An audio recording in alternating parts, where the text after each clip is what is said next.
2023 blessed us with some amazing movies like Oppenheimer, Across the Spider-Verse, and even Barbie. But this past year also had a lot of stinkers like The Marvels, Ant-Man, Quantumania, and the abomination that was the Winnie the Pooh Blood and Honey. But truly, I think there's one that stands among them all, and it might be a surprise to you, but it was Godzilla minus one.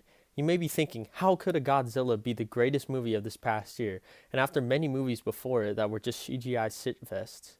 Well, first, let's take a look at what the origins of Godzilla were. Godzilla first appeared in the 1954 film, directed and co-written by Eiichiro Honda. This movie at its base is a giant lizard destroying shit, but truly, it was to show the devastation of the nuclear bombs that were dropped on Hiroshima and Nagasaki back in 1945. Godzilla represents these attacks in the aftermath of humankind decisions. That's what a lot of people don't understand about Godzilla, because the American Godzilla is really seen as like a fucking hero in the films like Godzilla vs. Kong, where they're like, yeah, let's go team up, defeat Mecha Godzilla, and save the day. But Godzilla is not supposed to be good. He's a monster. He represents pretty much a nuke that through his destruction and things like his atomic breath. He's a reminder of cause and effect of war, and not some dinosaur fighting with a monkey. Understanding what Godzilla is supposed to represent, hopefully you won't think I'm crazy in saying that this is the best movie of 2023. First, let's start with the elephant in the room. Wait.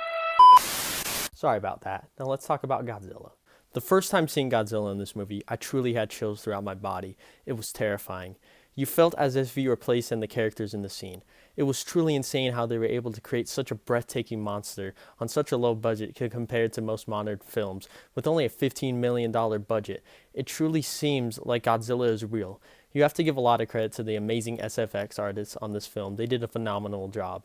Every step he took felt so real and loud. Every time he used his atomic breath, it was such a build-up, and it was quite literally terrifying. You truly felt scared for the people on screen getting stomped and crushed and thrown around. It felt so raw and real how they made Godzilla in this movie out to be. But truly, Godzilla was not the leading point of this film. It was the characters. Our main character, Koichi Shikishima, was a kamikaze pilot in World War II and struggles with the thought of if he is chosen for death. He faked a malfunction to get out of dying as a kamikaze pilot, landing on Odo Island, where again he cheats death, but also causing many casualties once again when he and the mechanics were faced with Godzilla. Throughout the rest of the movie, it seems that he is meant to die, but continues to cheat death. I won't get into too much to avoid spoilers, but all in all, this character is tragic and his story is quite amazing, and the actor did a phenomenal job playing him.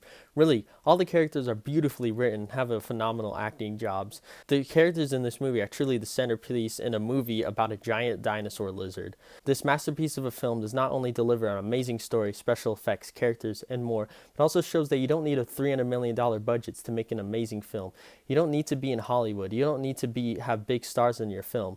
What you need is a group of talented and passionate people that are willing to tell a story that may at face value be about a giant lizard, but is truly about the characters and the tragedies and hardships they go through.